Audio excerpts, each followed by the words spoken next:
got news for you. Yes, I do. I'm like your angel of love, girl. I've come to see you through. So when you cry, let me wipe your tears. When you're scared, I wanna be there to calm your fears. When you're in need, baby, ring my phone. I'll run right over and we'll make love all night long.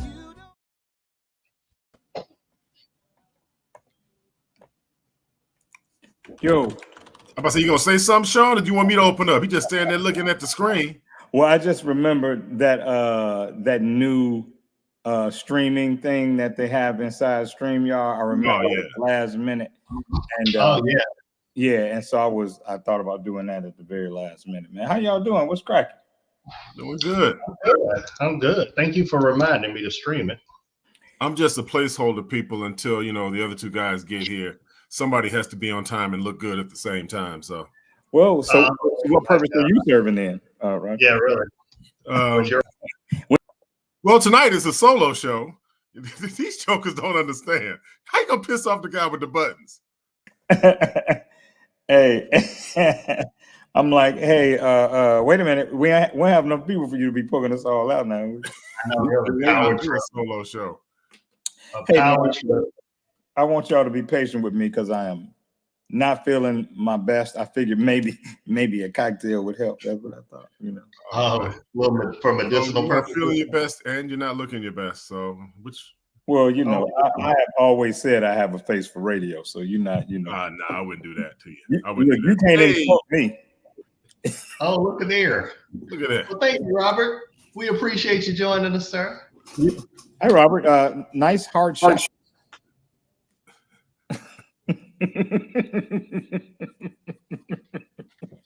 Hey, man, this has become customary with me and you, so you might as well.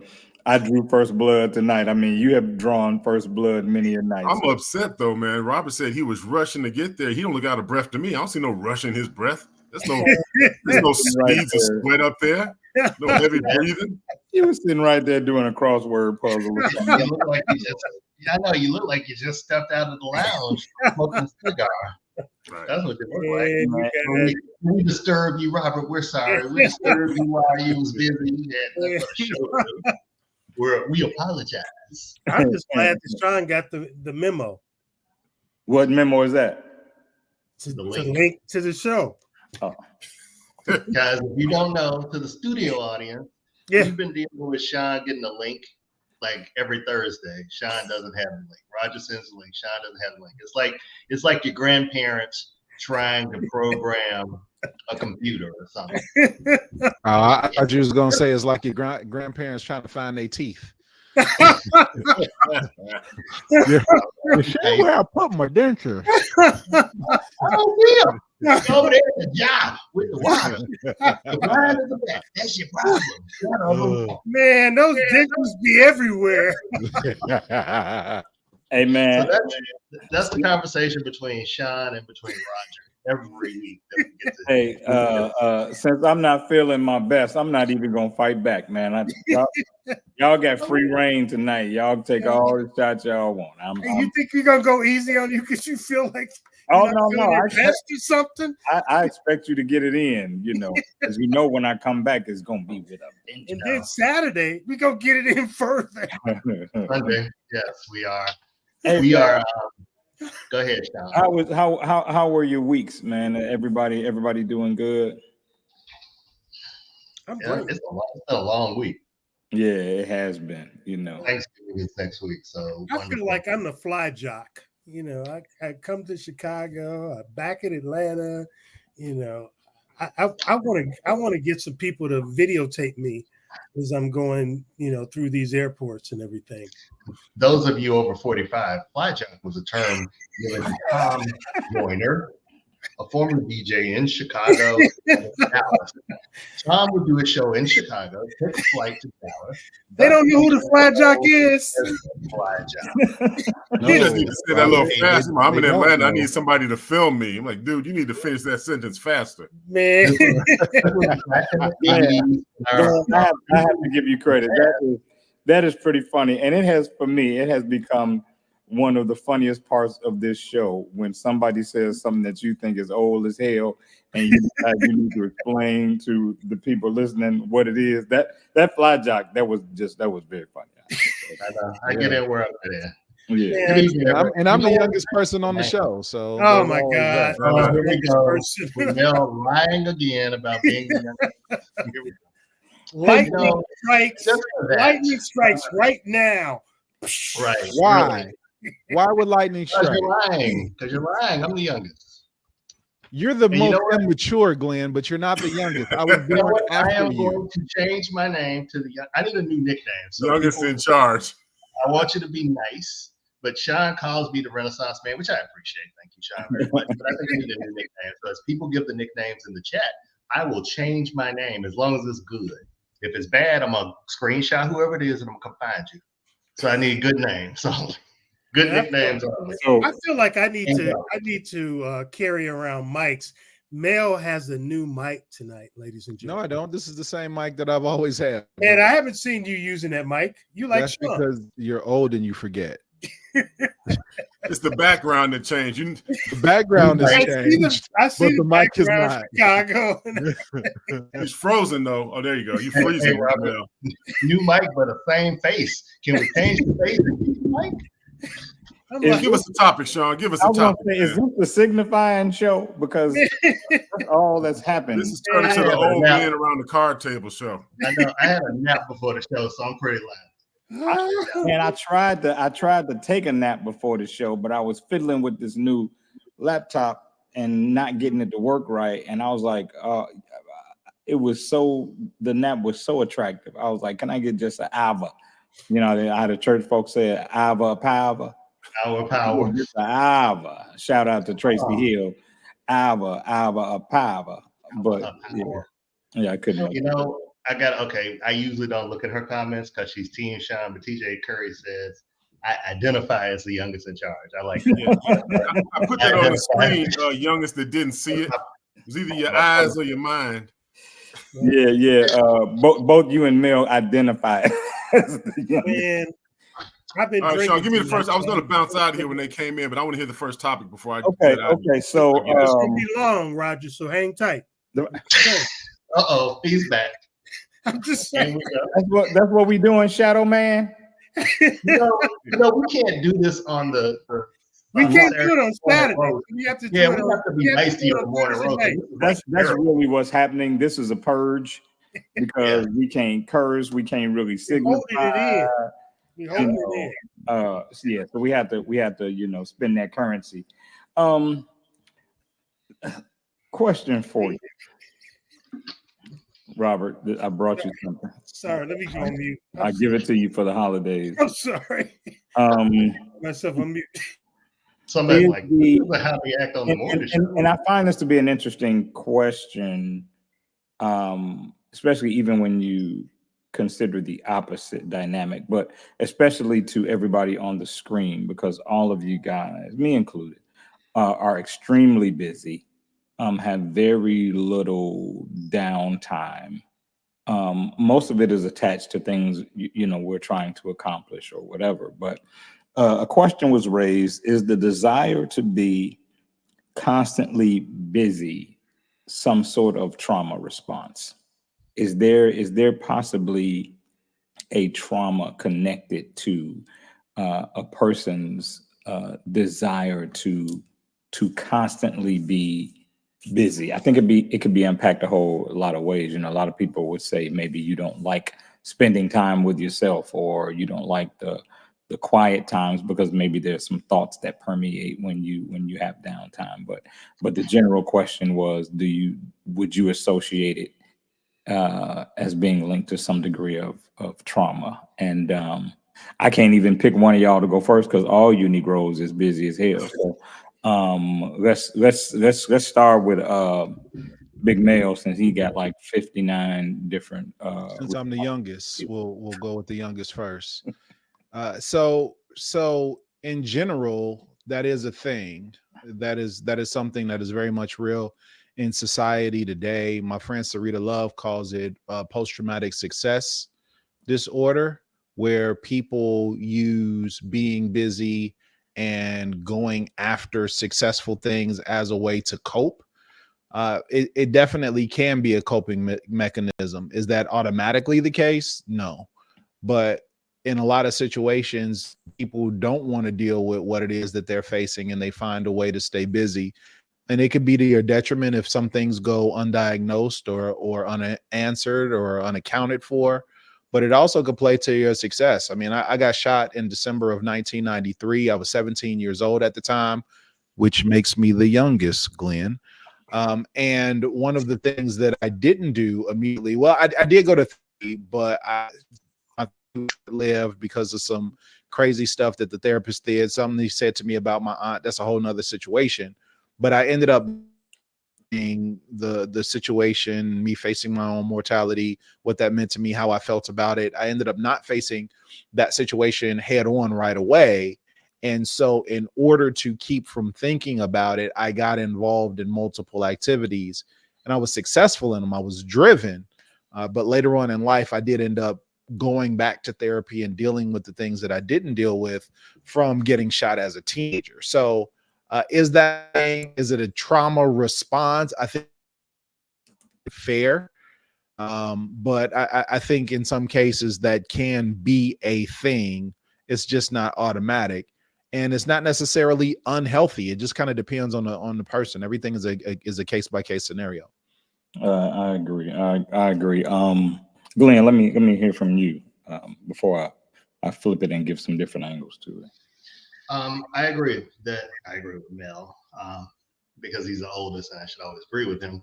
But also because I think it's been a response of mine when I go through something.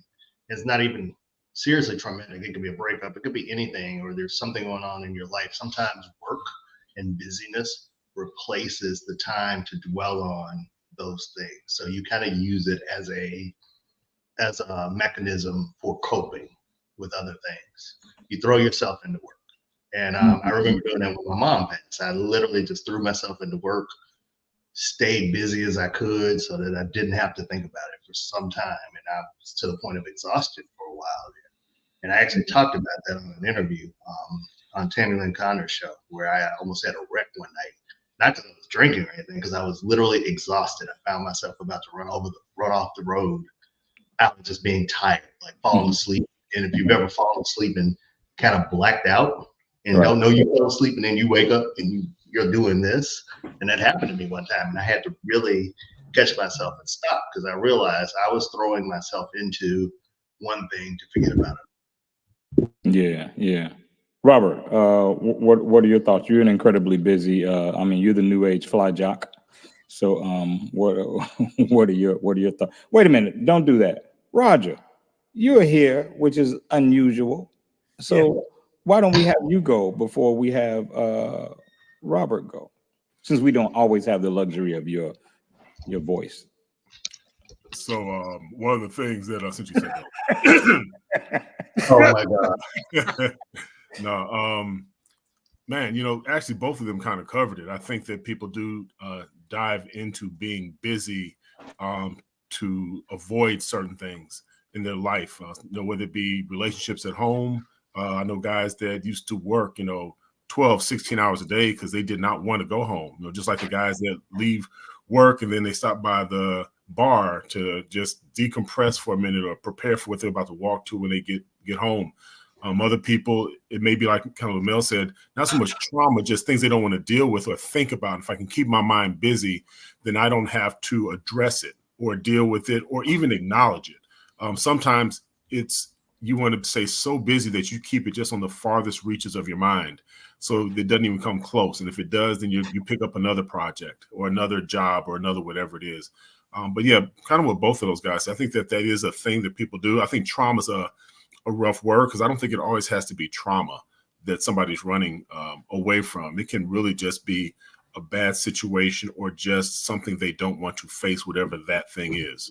Yeah, I think trauma could be strong. I agree. Come on, Robert, you can finally share.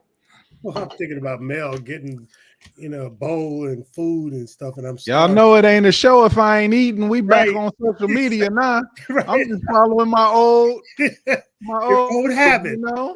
That's exactly it. It's tradition. Yeah, it's exactly it. I think that Roger hit on something that I think that we all possibly do when we come home from work.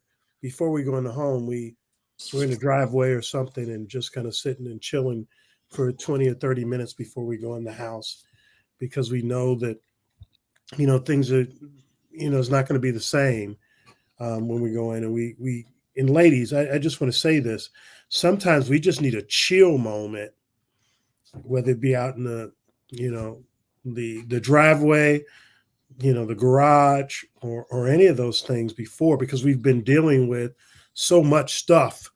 The bar, the club. Oh, I'm sorry, I was finishing your script. The club, the bar. I just need to chill with Peaches. Right. Gets me. That was what you were going to say next. Yeah. Go right ahead.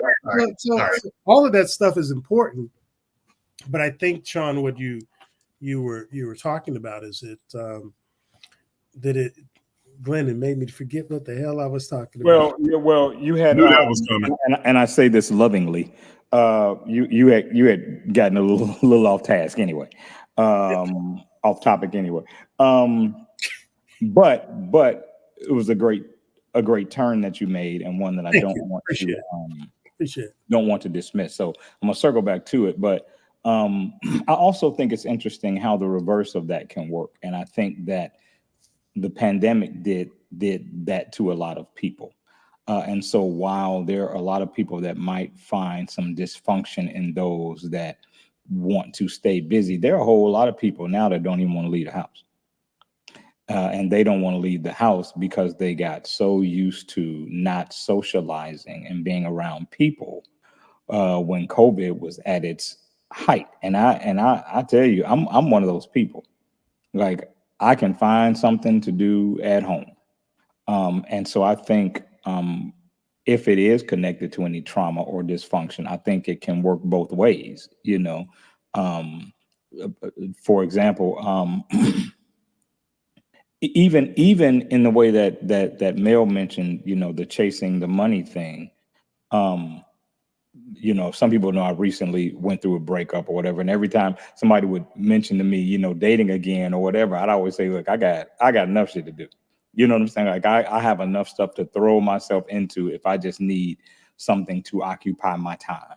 But at the same token, I will put doing nothing on my calendar. And if I could do that, but like right now, I have 3 jobs. So I'm looking for the time when I can sit and do nothing. But what happens is you sit and do nothing, and then you're looking around your place and you're going, oh, okay, I need to do this, or I need to do that, I need to do this. And so I think both of them can be connected to something greater. Like Roger said, I don't want to necessarily label it as trauma, but I think both conditions can be connected to something greater, and it be something worth looking into. But my question then becomes, because so many people that live their lives that way, but then when they get to the end of the road and they look back, many people say they wish they'd have spent their time doing something other than chasing the bag, because they neglected family time, they neglected time with their children, they neglected so many different things because they were so goal focused and career focused that they maybe feel like they sacrificed some of the intangibles. Roger, what do you think about that mindset? They need to find new ways to get that bag. I know that was kind of me. When I was at corporate, I was kind of like, this is what I'm doing. That's the goal.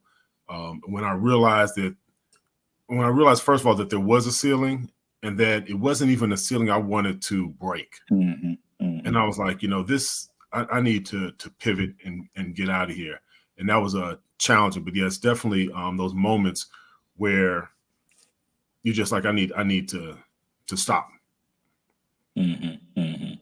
Yeah. I mean, everybody's different. And I think everybody has the, the right to live their lives the way they want to live their lives. And hopefully when they get to the end of their road, they don't have any regrets and feel like it wasn't worth something that they sacrificed in that chase. But you won't know that until you get there.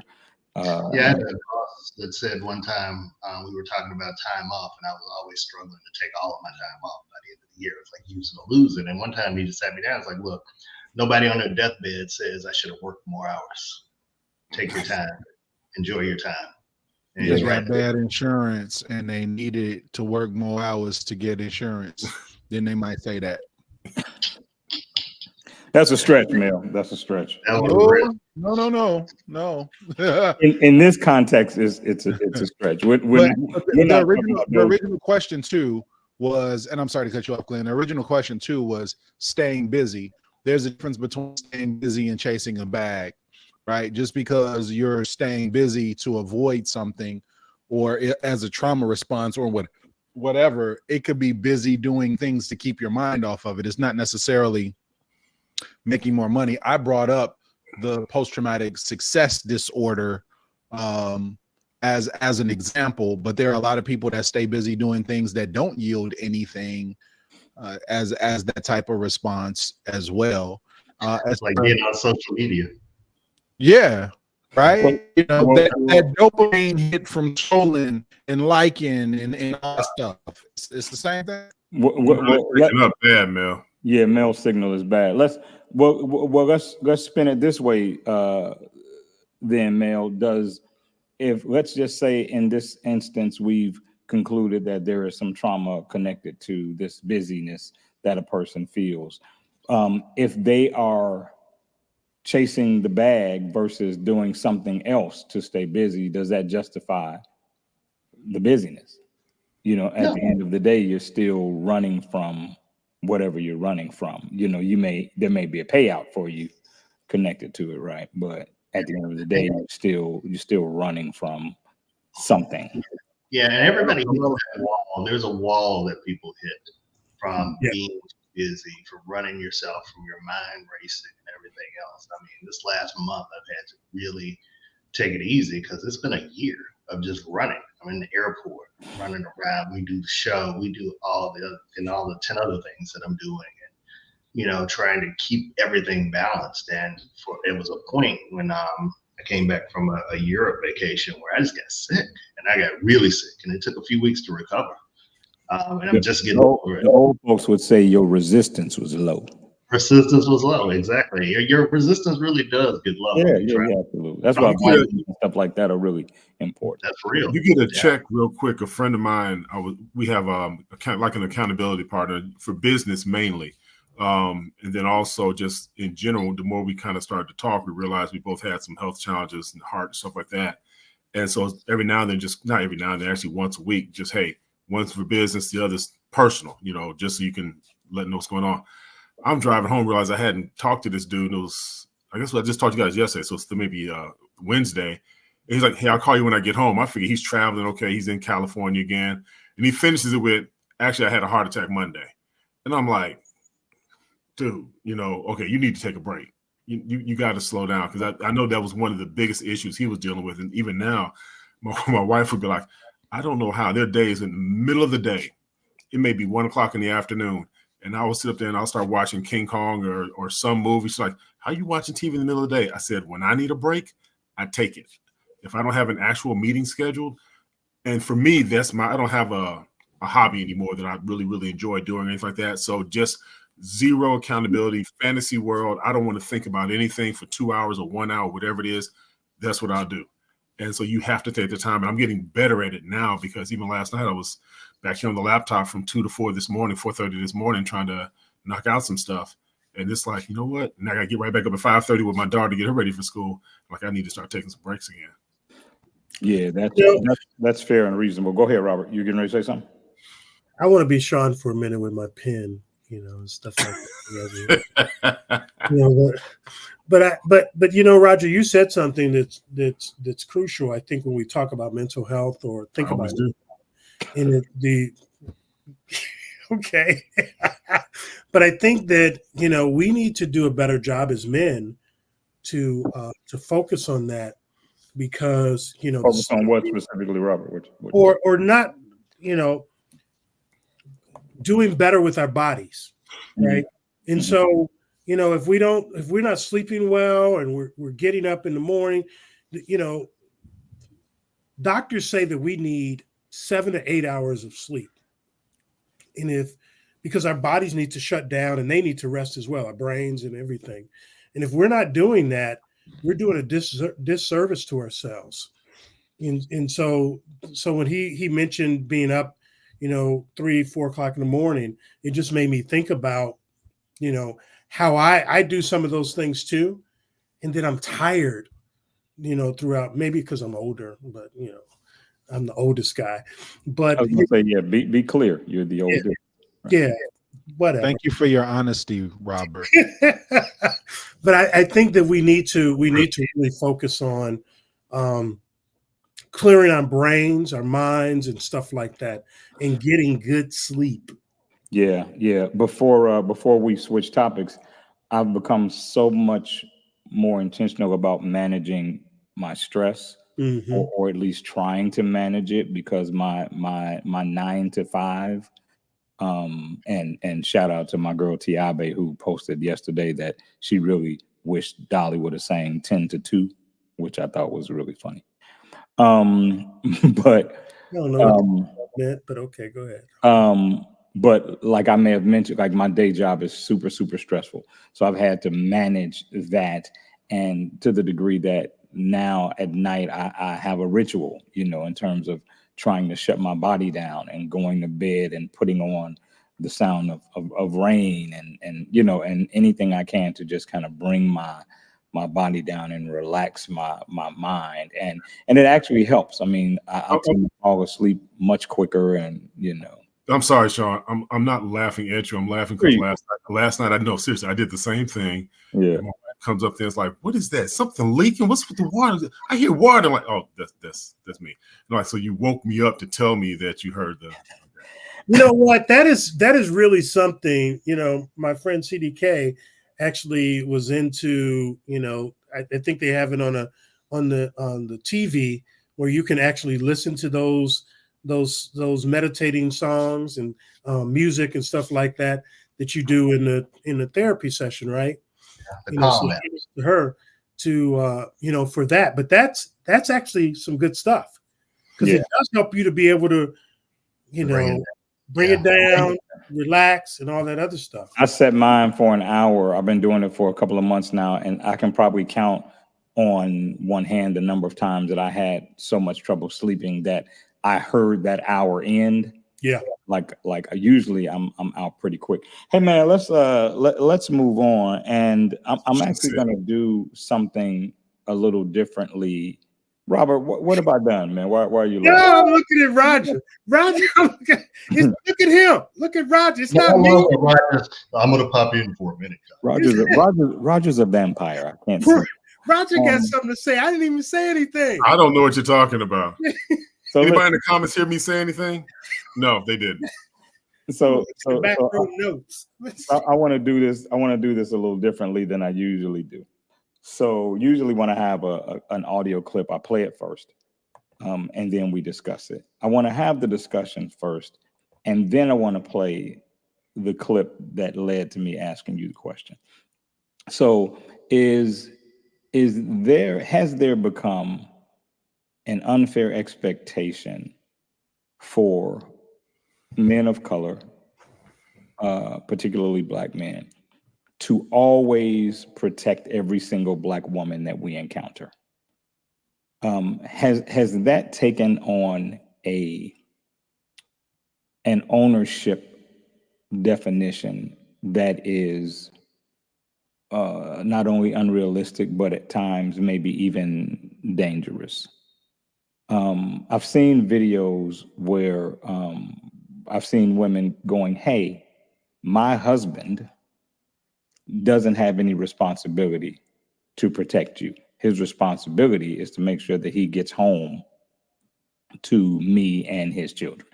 And so if something is happening to you out in the street and you think that he's supposed to jump in and help you and put himself at risk, you're sadly mistaken.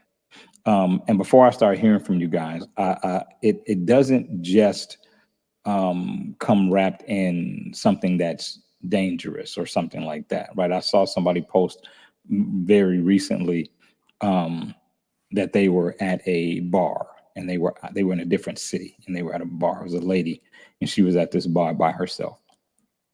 And I guess before her drink was fully consumed, she decided she needed to use the restroom. And she asked the bartender if he would let her sit her drink behind the bar while she went to the restroom, so that nobody Mickey'd her drink or whatever. And she would be back. And he refused. Now, I don't know if he refused because there's some policy connected to whatever they can do in terms of where he was working or what. But what I thought was interesting is that she posted that, of course, she would never go back to this bar. And on top of all of that, he was a brother. And it made me wonder, is that expectation has it gotten out of control? And I'm gonna go to Mel first, because Mel does have a wife, that wants her husband to come home every night. You know what I'm saying? So Roger does too, but I kind of like his wife. So we don't need that nigga. Good job. I knew that was coming. As soon as he leaned into the mic, I was like, Roger's gonna hit that button. Yeah, that look, didn't he? He leaned in and had that radio announcer voice. Hey. I hadn't said nothing about your lovely wife in a while, Roger. I'm glad nobody heard that, Roger. That was good. I heard it. Okay, come on, Mel.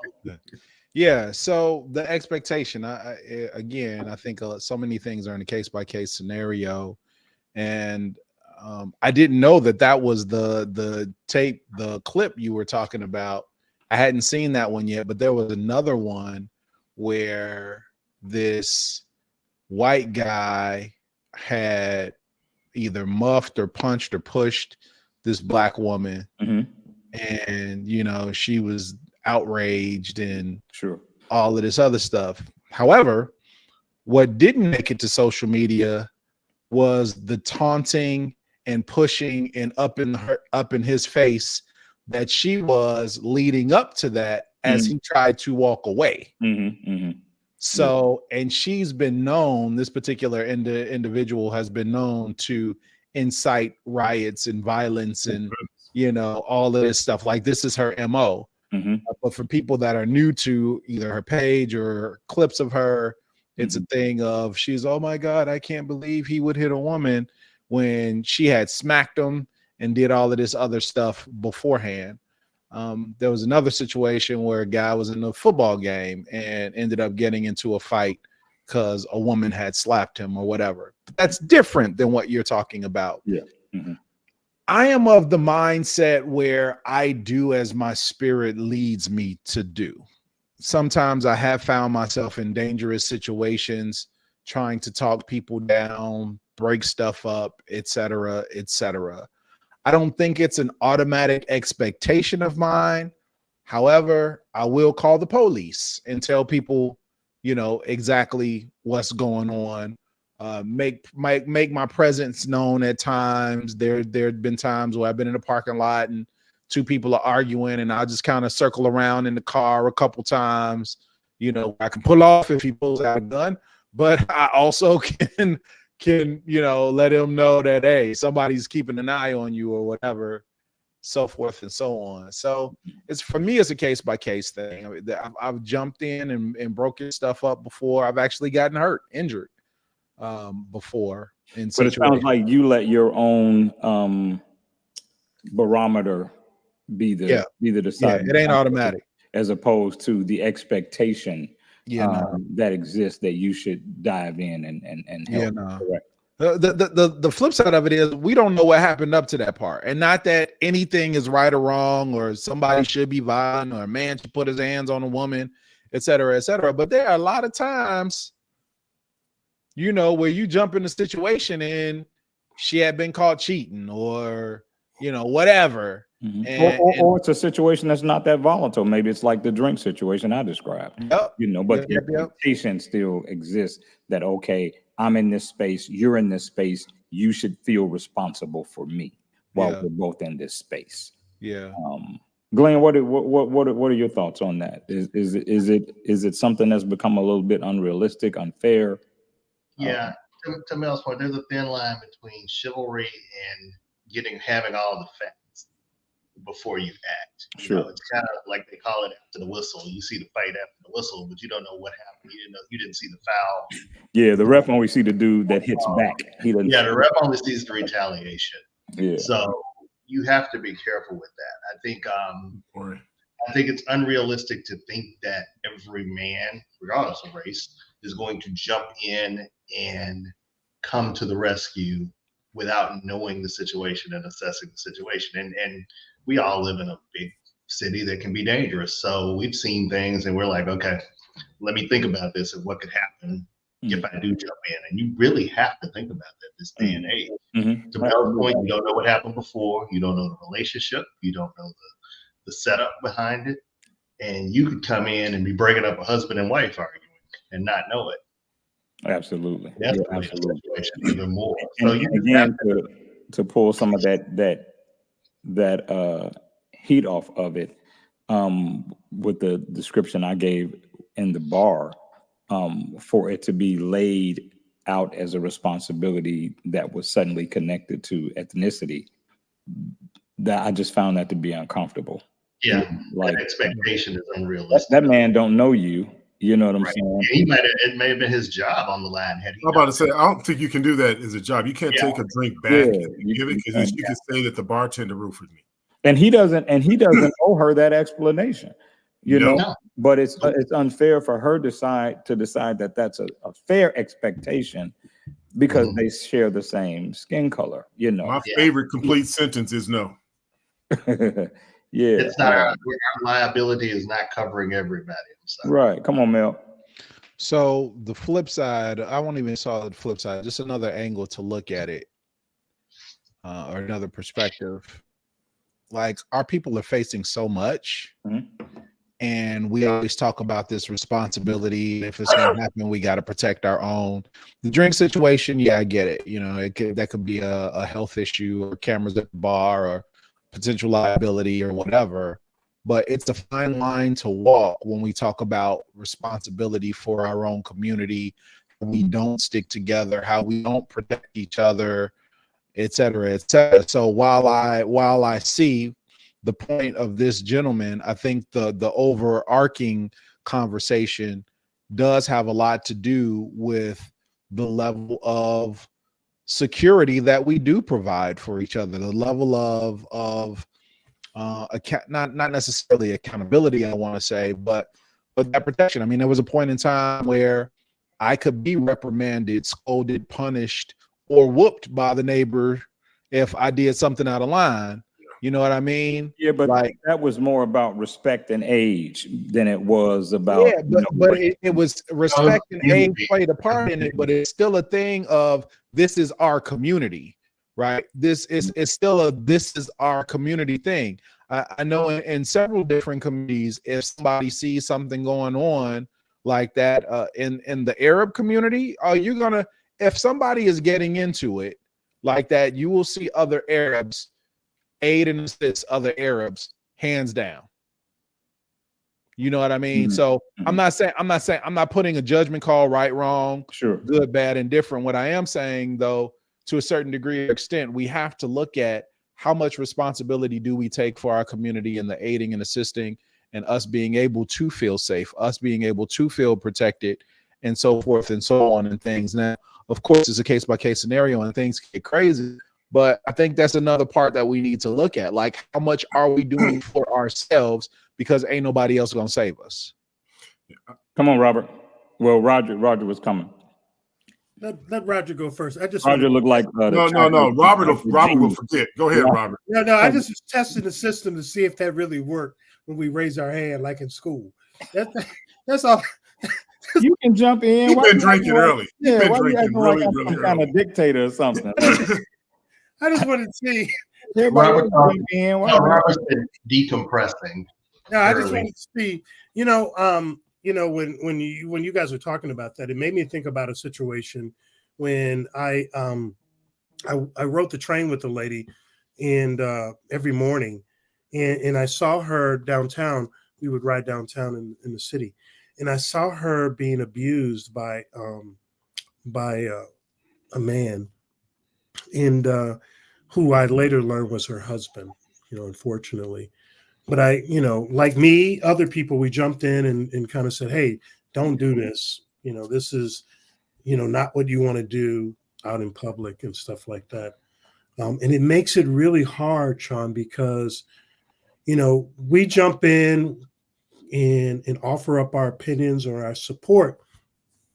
And then they go back to the person, weeks later, and so it makes us feel like, why do we even do it?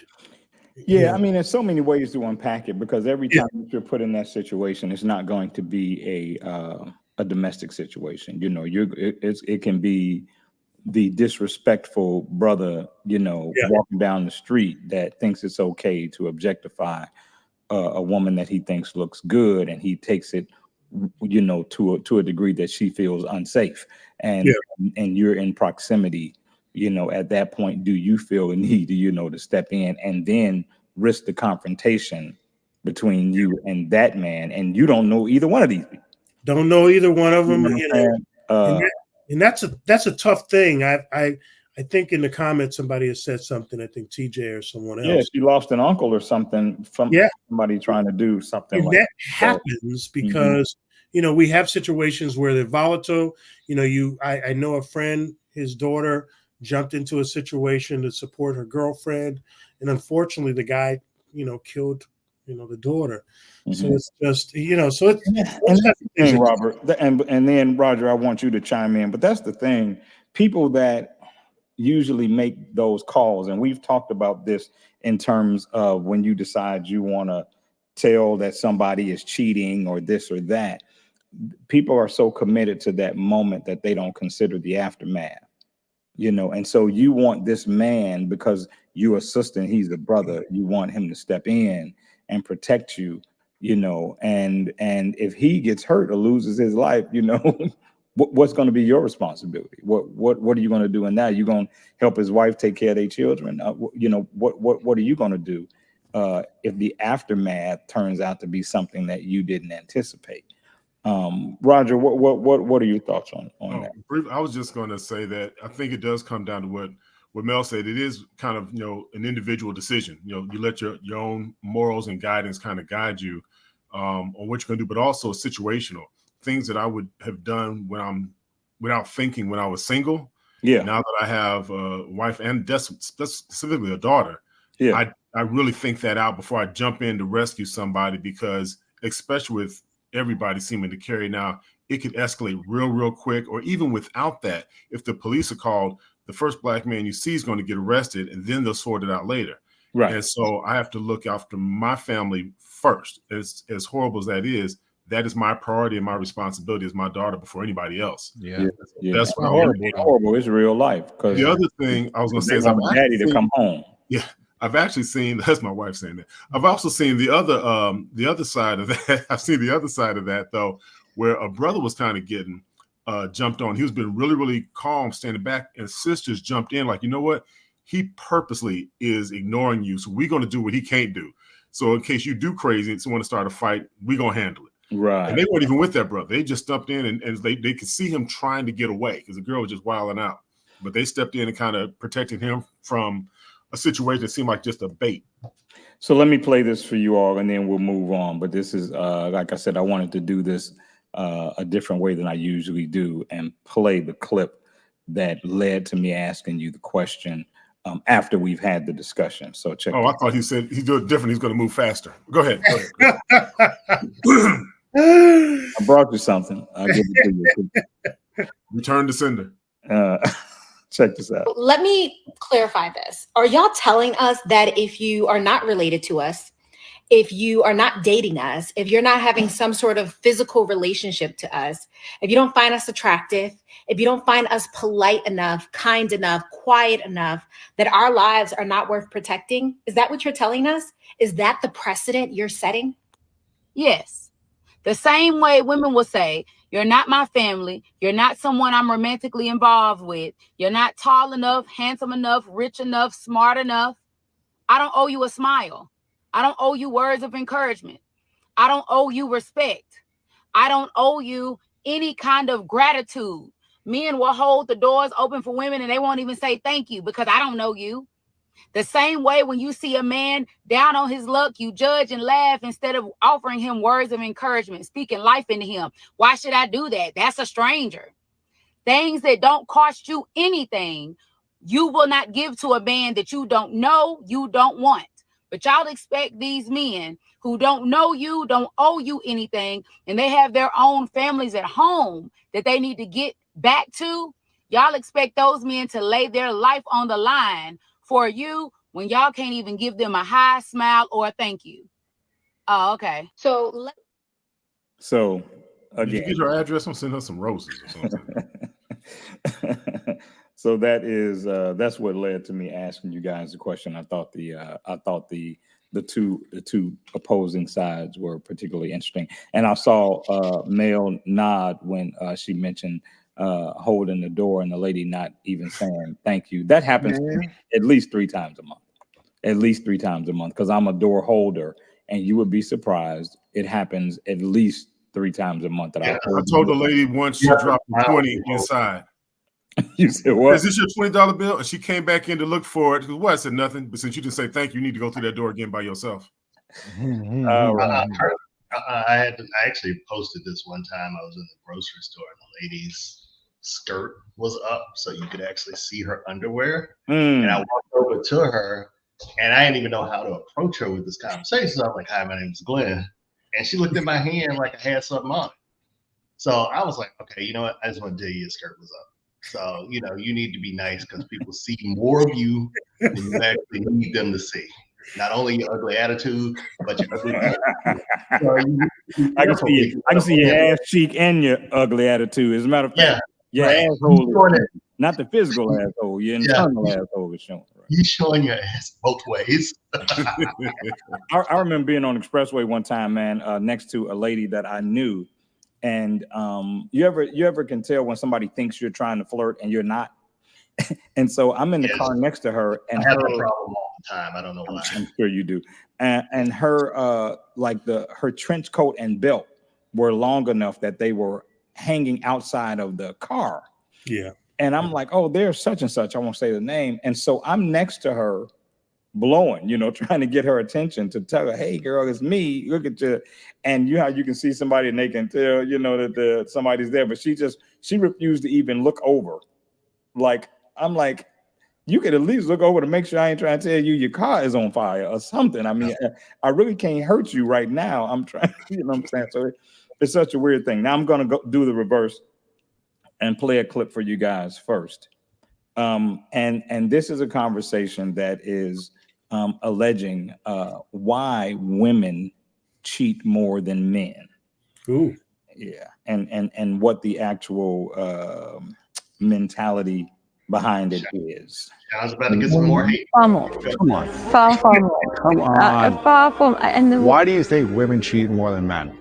Because they're in denial about the infidelity. When they cheat, they don't even label it as that. If a woman starts cheating, what do they label it as? They label it as my husband's no longer satisfying me. They won't even say I'm cheating. They'll say my husband isn't satisfied. They will find a way to redirect and shift the terminology so that they are void of guilt. Really? So before I ask you guys what you think, I think that while I don't necessarily agree with her 100%, I think that this is what is the detriment of men always being painted as physical and carnal and women being painted as emotional.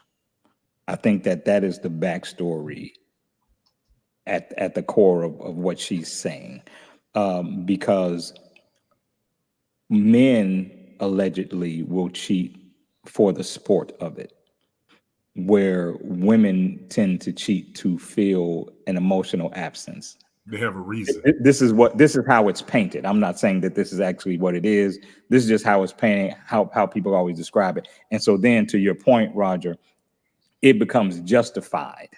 There's a legitimate reason why she's compromising the relationship, because he doesn't give her flowers, or he doesn't say that she's pretty enough, or you know what I'm saying, or he doesn't spend quality time with her because he's always chasing the bag. And so whenever she can apply an emotional deficiency to her behavior, then it justifies what she's doing. Whereas men are always painted in the framework of them doing it either A, because they can get away with it, or B, because he just wants to see the look on your face, or and so in that sense, and I don't have a problem saying it, I've been cheated on a lot. So I would say in the relationships that I've had, I've probably said more than 50% of the relationships that I've had have been ladies that were unfaithful at some point. So, it's just like when Steve Harvey says you can't have friends of the opposite sex. Like, you can't tell me what I've already lived. You know what I'm saying? So I know women cheat because I've been cheated on. Now, that's not a universal affirmative. I don't think every woman cheats. But because I've experienced it, you can't tell me it doesn't exist. But women are just more cerebral. Well, yeah, people always say that, but I think she's right. I actually agree with the recording, because women leave you before they leave you. They leave you mentally. Yeah. They cheat on you mentally before they cheat on you physically. So the mental helps them develop the reasoning. Yeah. So it becomes a justification. They probably have an A being corner of somebody telling them they should take advantage because they deserve the best and everything. Or you got exactly. You got the corner of your girlfriend saying, "Hey." Yeah, you got the girlfriend saying that.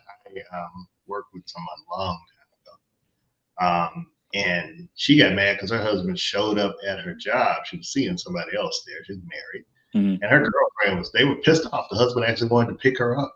Kind of surprised her to pick her up from work, and she was pissed. Like, what is he doing here? And the girlfriend was right there agreeing with him. Like, I can't believe he showed up.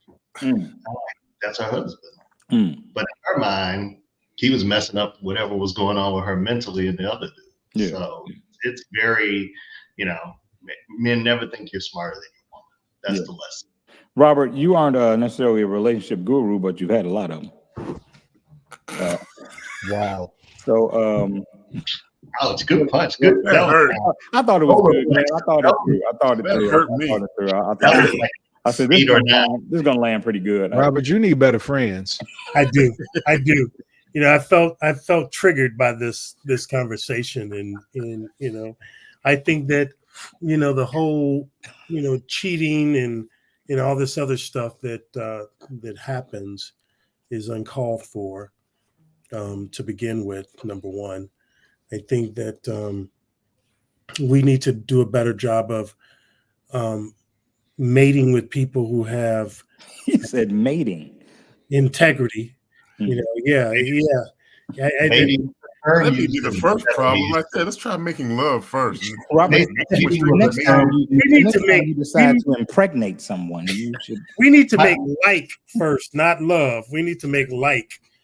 First. I'm gonna do a show on that, lust and love.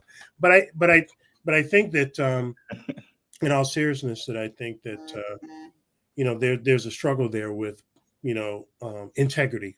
Somebody texting Robert now. Yeah. Right? Whatever. That's one time he talking his eyes up.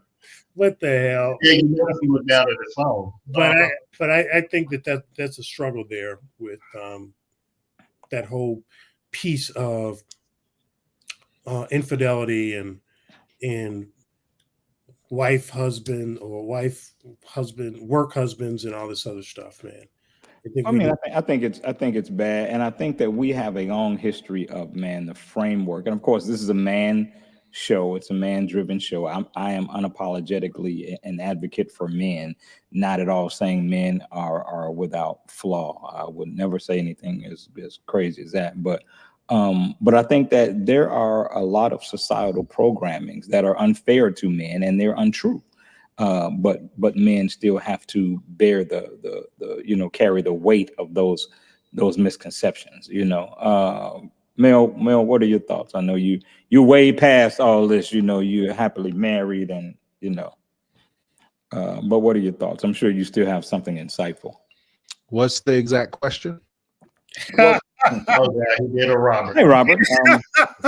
No, I'm saying we're around the road here. What's the exact question? What exactly do you want to know? The question was more: do you think the framework of cheating, with women applying it to an emotional space versus men having it labeled as a space of sport, justifies the women's infidelity? I don't think cheating is justified in any reason for anything, but I think for women it is more emotional, and for men it is more for sport.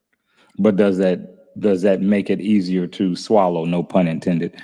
No, I mean the feeling of it ain't good.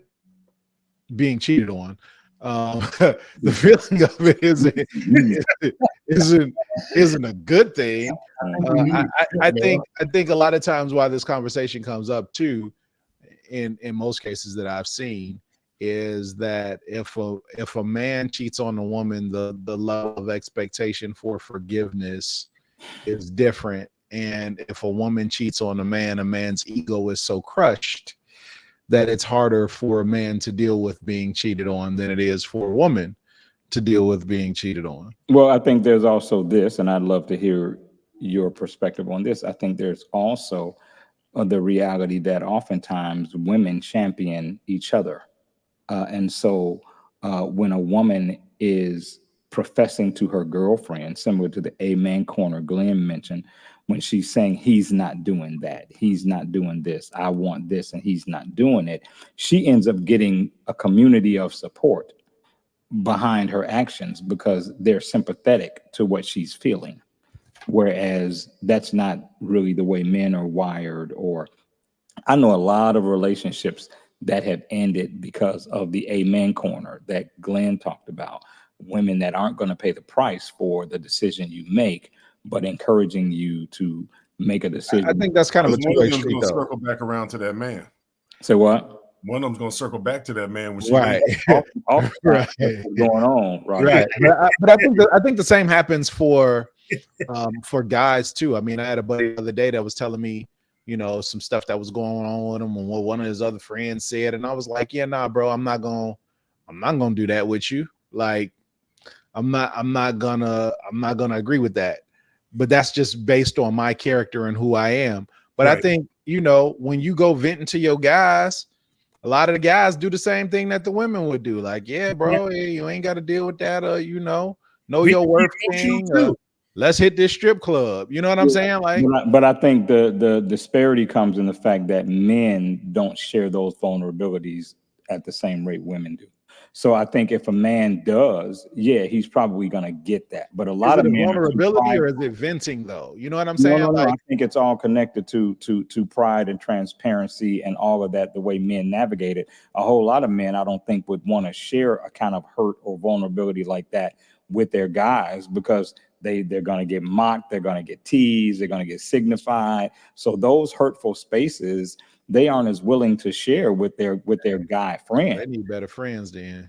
I'm just talking about the culture of the way the men, and I'm an old man, so the culture of the way whatever, Glenn, that I've understood it. Whereas women are very comfortable sharing those vulnerable spaces with their collective. So I gotta agree with you, Sean. I don't always agree with you, but yeah, I agree with that piece of it. I mean, it's like, I was having this conversation with someone, and and they were saying that they weren't feeling well, and I said, well, men can't really say that they don't.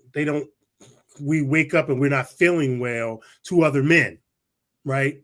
Because other men are going to be like, what the F? What you weak now? You acting like a. So I think it is double standards there. Yeah. Hey man, it's 10 o'clock. That shot by as it always does. Y'all were amazing as usual. Roger actually hung out the whole show, which is, you know. Thank you for being our special guest, Roger. We appreciate your presence. We want to thank all of you guys that have been supporting us on WGN and the CW out of Houston, Texas. We've gotten a lot of good feedback. We enjoyed this space because we get to cuss and clown and do all the stuff we can't do on local television. Shout out to the people that have pulled me to the side because they've seen the show or shot me a message or an inbox because they've seen the show just to say, hey, appreciate what you guys are doing. You guys are doing a good job. Keep up the good work. So everybody that's been rocking with us and supporting us, I'm speaking for the fellas because on this circumstance, I know that I can. We're so appreciative of your support and so appreciative of you guys pouring into us enough that we also believe that this should be taken to a greater level. And so Mel is going to say something. If you have a product or service or company that you would like to promote and get in front of some eyeballs, please get in touch with NDTV so that you can run a commercial spot on our show on Saturday morning and be seen throughout the Chicagoland and Houston area. That's right. Our demographics skews older, but I usually bring the number down by at least 10 to 15 years. So we cover from the 35 to 60 range because of me. So if you have a product for a younger generation who don't know who the fly jock is or don't know what mating means, you can still advertise on our show. You are welcome. Even if your favorite artist is Waka Flocka, you can advertise with us. And not Willie Hutch. You can advertise. Not Wilson Pickett. Thanks, Mary from Houston. Thank you, Mary. We appreciate it. Yeah, for sure, Mary. Thank you so much. Hey, man, y'all have been great. And I don't know when we'll be on this platform again. We're looking at maybe every 2 weeks with what we're doing on WGN and the CW Channel 39 in Houston. But just stay tuned. All of us post on our social media about what's going on with both shows, the streaming show and the morning roast. So if you want to see us at our better behavior, don't miss us at 4:30 in the morning. If you want to hear us cussing and signifying, check us out when we're streaming. I'll play a short highlight clip of the morning roast when we're done here. Okay, awesome. So thank you guys on behalf of all the guys. Thank you. And the next time we're going to be on here, we'll make sure we'll let you know. Go ahead, Roger. You can let that roll.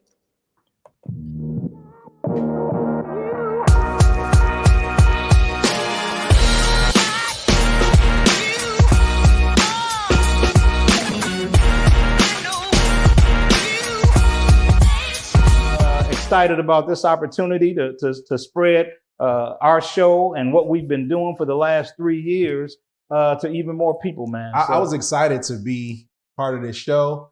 I would be even more excited if I didn't have to sit next to Glenn. Yeah, and I'm gonna need something stronger in this cup if I gotta sit next to Mel. So Glenn, what do you think about body count? I bought this jacket for the show. You like it? Yeah, your berry colored jacket. Thank you. What's the body count on the jacket? Don't try